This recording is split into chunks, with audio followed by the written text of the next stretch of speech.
So, I got a question for you. How flexible should polymer clay be? You take your project out of the oven, you take a look at it, it looks nice, you're happy with it, and you pick it up and you notice that it bends. Why does it bend?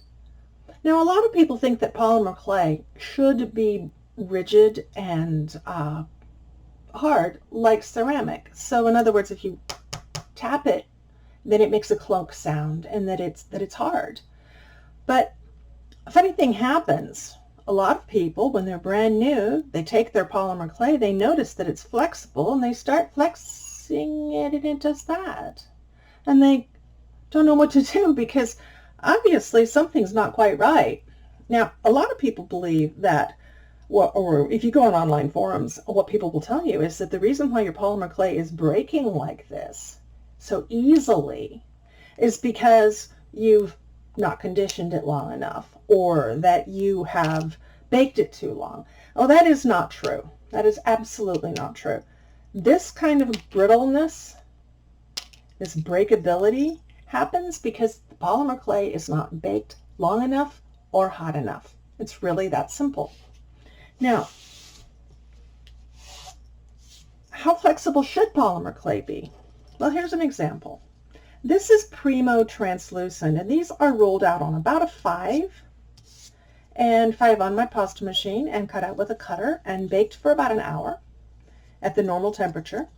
And you can see they're quite thin. Now, how flexible is this? Very flexible. Okay. Yes, you should be able to do that with thin polymer clay. Now, obviously, not all projects, you don't want them to be this flexible and floppy. This is quite thin, and the thicker that it is, the stiffer it's going to be. So if you have a large item, like here's one right here, this is, you're never going to flex that. I mean, it's hard. Okay, but thin stuff like this is going to be quite flexible. Now, Primo's not the only thing, not the only brand you can do this with. For example, now these I cut out from these are for a different project, for a workshop that I teach. But to give you an idea, here are some different brands. This is cut out from Primo Translucent.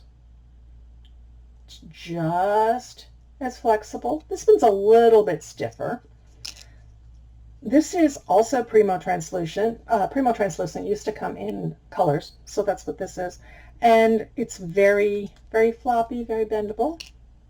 This is Pardo Translucent. By the way, notice how clear Pardo is. Pardo is just an incredibly clear and translucent polymer clay. And what are some other ones we have here? This is Fimo, just good old Fimo Professional.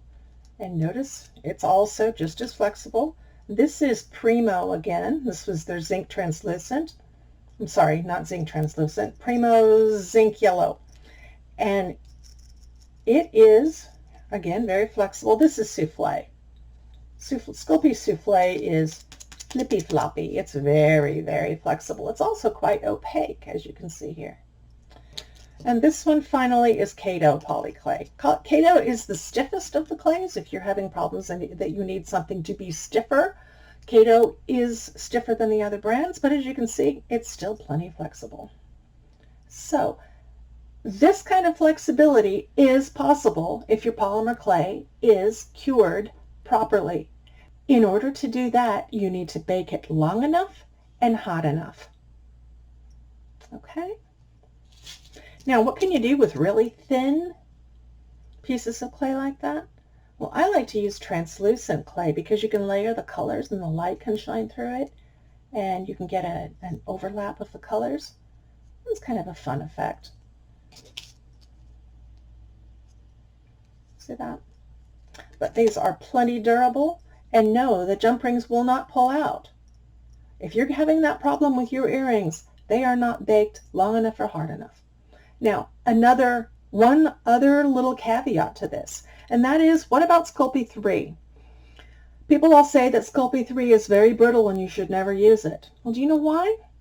Did you notice I did not include Sculpey 3 in this? That's because Sculpey 3, when rolled out this thin, even when it is baked properly, it won't be this strong. It really is brittle. It will break just like this black that I had. It breaks and falls apart. So make sure that you're not using Sculpey 3 thin like this, and make sure that you're baking long enough and hot enough, and you should be able to have, your clay should be just as strong as you can see here.